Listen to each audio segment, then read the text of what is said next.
Hello engineers, I am Babu. You are watching electrical ज़िंदगी।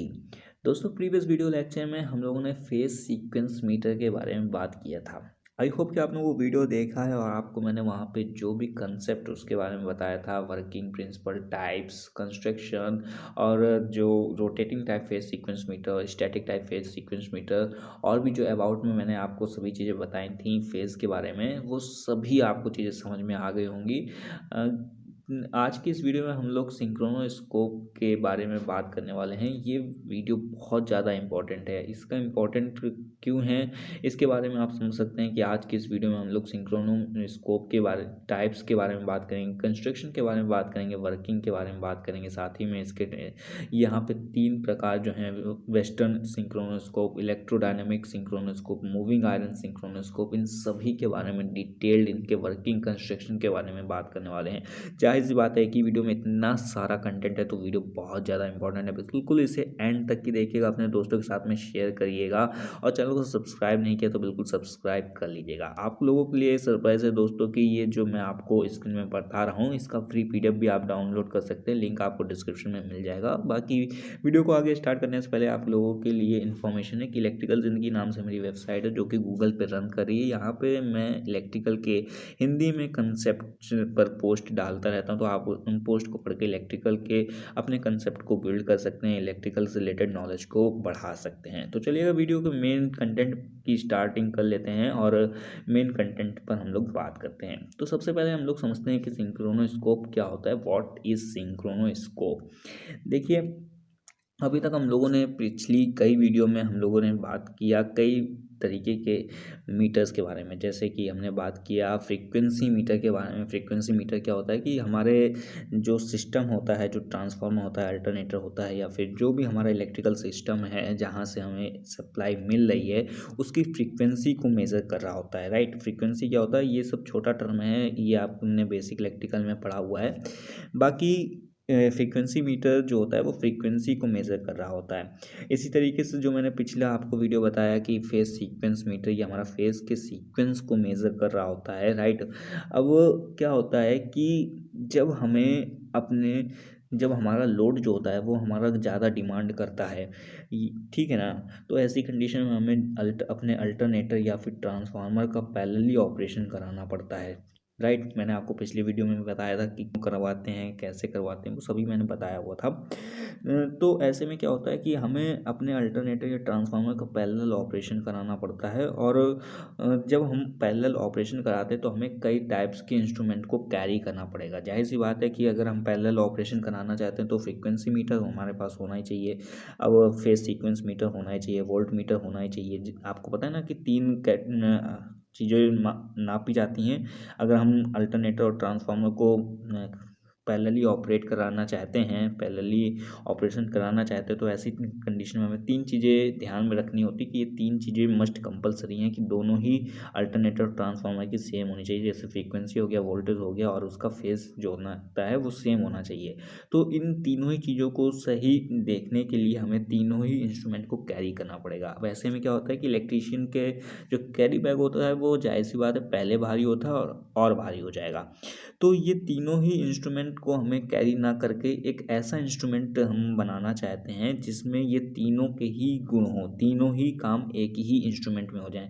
जैसे अब मैं आपको एग्जांपल दूं तो हमने इससे पहले की वीडियोस में समझा था मल्टीमीटर के बारे में। मल्टीमीटर क्या कर रहा होता है कि रजिस्टेंस हमारा हो गया या वोल्टेज हो गया या करंट हो गया, इन सभी चीज़ों को एक ही मीटर नाप ले रहा था। तो वही चीज़ हमें यहाँ पे भी चाहिए कि जो हम पैरेलल ऑपरेशन कराना चाहते हैं तो 3 जो हमें इंस्ट्रूमेंट की ज़रूरत है, वो तीनों ही इंस्ट्रूमेंट हमें एक ही इंस्ट्रूमेंट में मिल जाए। तो वो कैसे संभव है?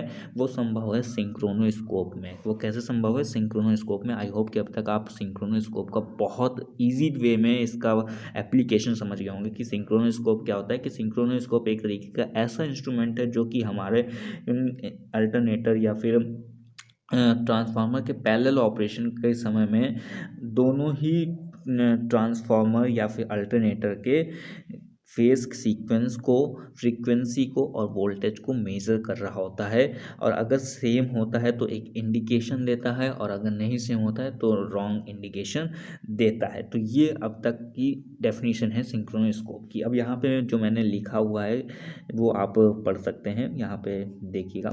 सिंक्रोनोस्कोप क्या होता है? पावर सिस्टम में लोड की डिमांड बढ़ने पर कई बार अल्टरनेटर या ट्रांसफार्मर का पैरेलल ऑपरेशन कराया जाता है। मतलब कि कोई दो या दो से अधिक अल्टरनेटर या ट्रांसफार्मर आपस में पैरेलली कनेक्ट किए जाते हैं। ऐसा करने के लिए आवश्यक है दोनों अल्टरनेटर या ट्रांसफार्मर की रेटिंग समान हो, मतलब दोनों ही उपकरणों के आउटपुट वोल्टेज, क्षमता, फ्रीक्वेंसी और फेज एंगल, मतलब कि जो फेज होते हैं होने चाहिए। या तीनों ही चीज़ें समान नापने के लिए सिंक्रोनोस्कोप का यूज़ किया जाता है। टाइप्स ऑफ सिंक्रोनोस्कोप यहाँ पे देख सकते हैं।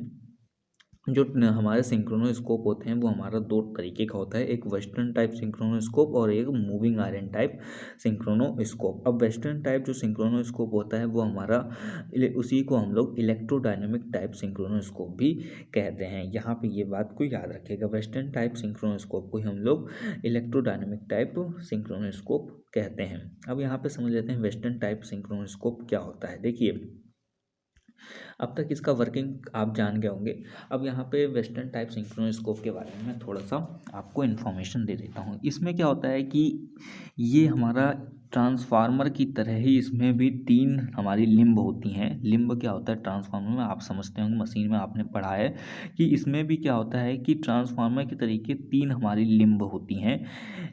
जो हमारी मिडिल की लिम्ब होती है इसमें हम वाइंडिंग करके एक बल्ब के साथ में कनेक्ट कर देते हैं। यहाँ पे देख सकते हैं ना, मैं दिखाता हूँ आपको। ये देखिए क्या किया गया है, जो मिडिल की हमारी लिम्ब है इसके साथ में एक बल्ब जोड़ दिया गया है, राइट।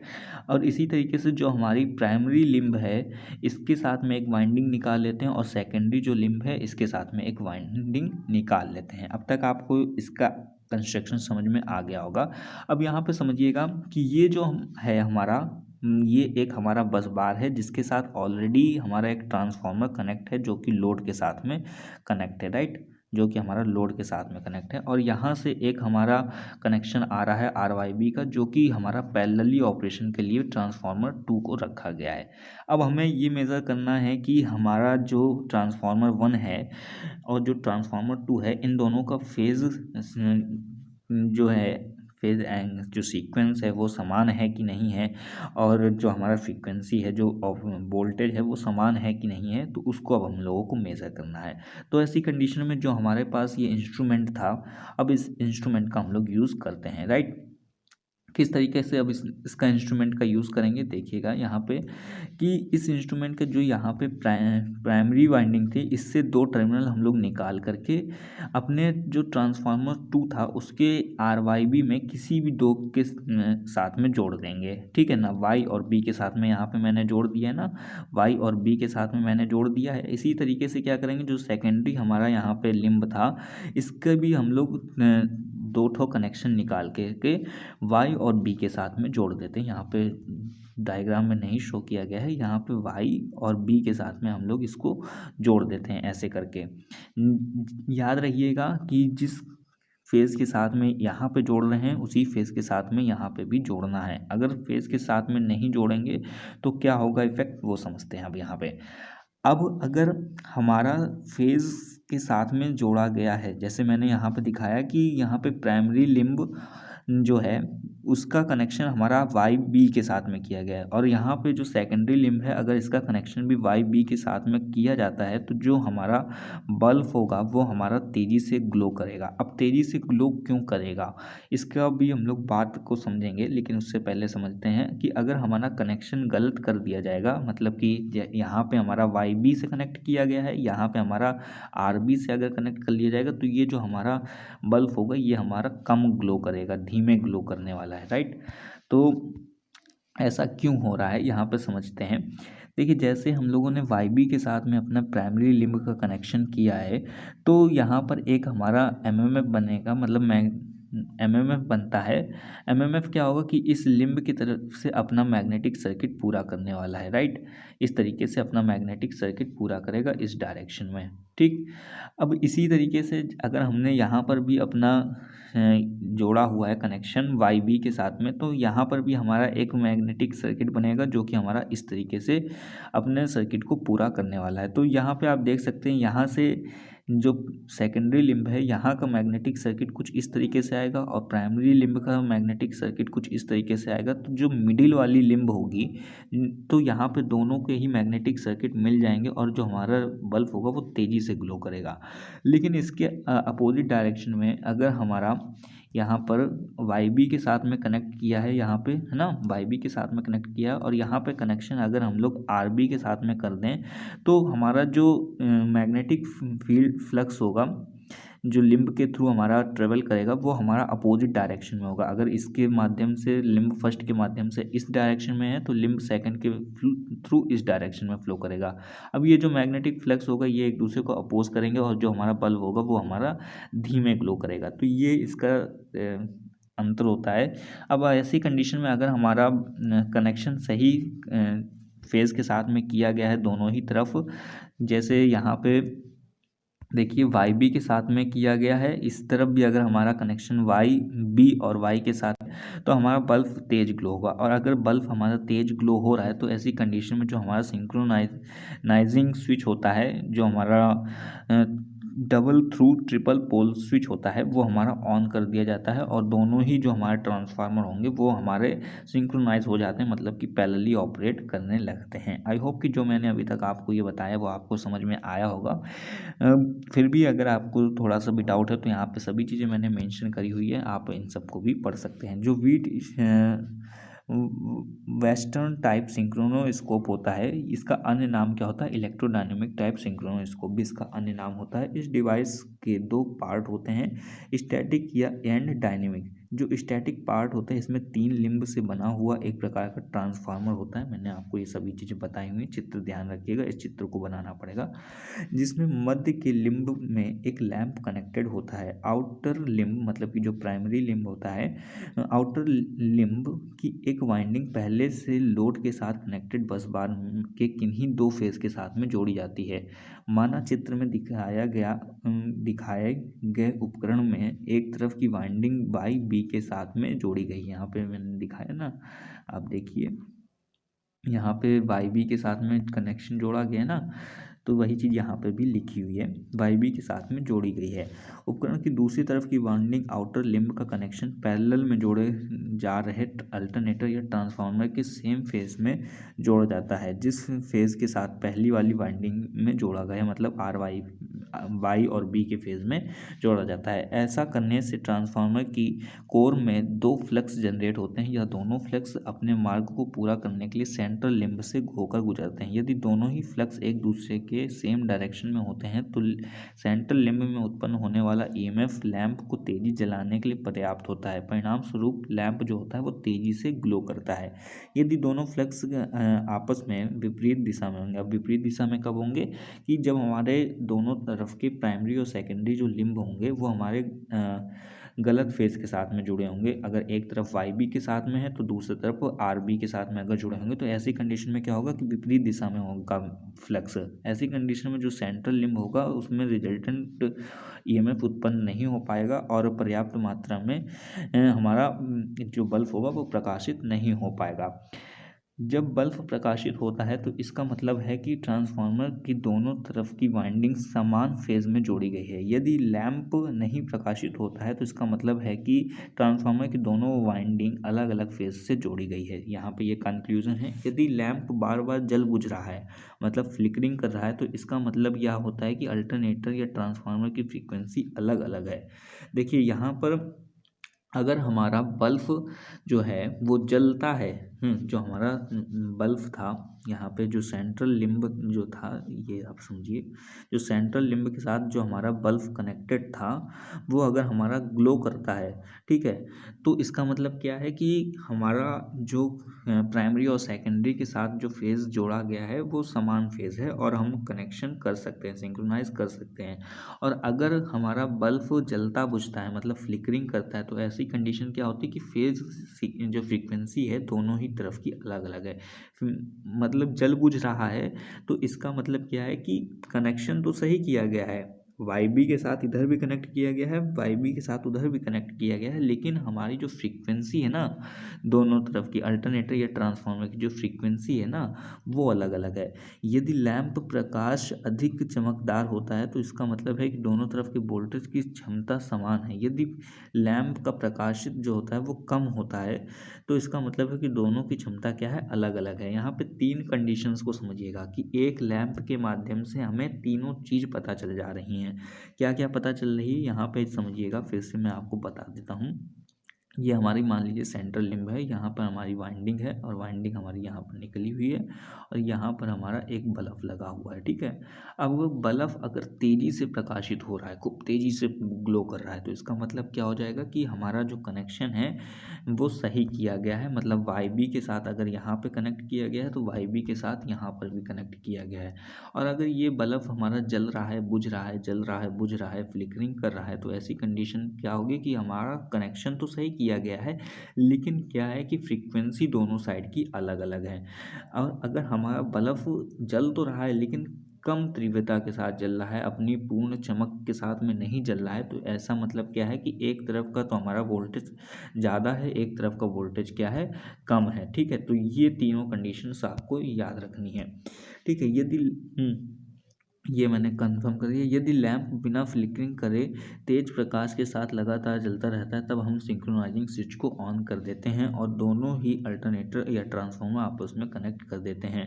इस डिवाइस का डिसएडवांटेज यह है कि लैंप अधिक चमकदार है या फिर कम चमकदार है, इसकी तुलना सही से नहीं हो पाती। जाहिर सी बात है कि आप कभी धोखा भी खा सकते हैं और सिंक्रोनाइज कर देने पर दोनों ही मशीनें जो होंगी वो हमारी ख़राब हो जाएंगी, दोनों तरफ के ट्रांसफार्मर ख़राब हो जाएंगे। कभी कभी दोनों ही अल्टरनेटर या ट्रांसफार्मर के बीच बहुत कम फ्रीक्वेंसी का अंतर होता है, जिस कारण बल्ब जो होता है वो अति तीव्र गति के साथ जलता बुझता है, जिसका पता नहीं चल पाता है सामान्य रूप से। ऐसी इन सभी परेशानी को देखते हुए सिंक्रोनाइजिंग के लिए नए उपकरण का निर्माण किया गया है, जिसका नाम होता है मूविंग आयरन टाइप सिंक्रोनोस्कोप। अब ये मूविंग आयरन टाइप सिंक्रोनोस्कोप क्या बला है, क्या तरीके से काम करता है, इसके बारे में ज़रा समझ लेते हैं।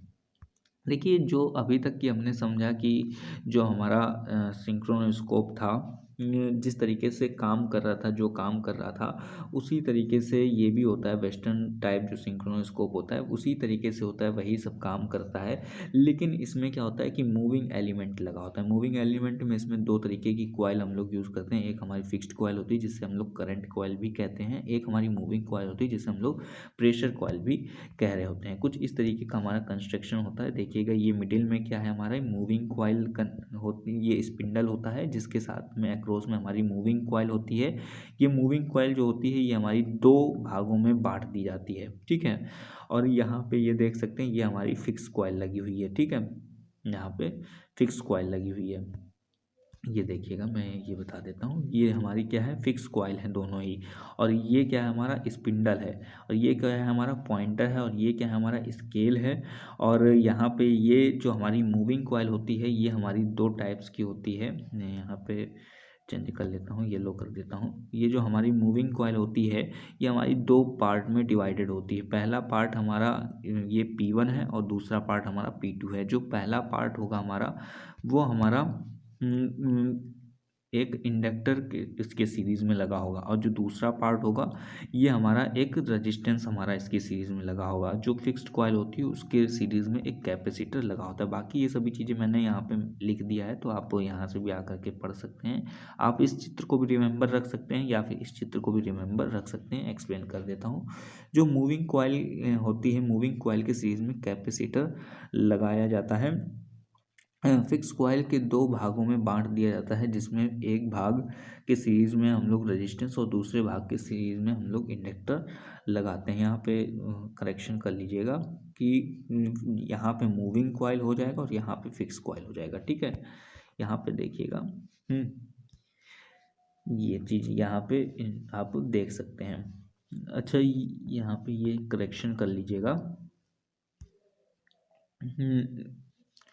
ये चित्र जो है इसको करेक्ट कर लीजिएगा, ये थोड़ा गलत चित्र बन गया है मुझसे।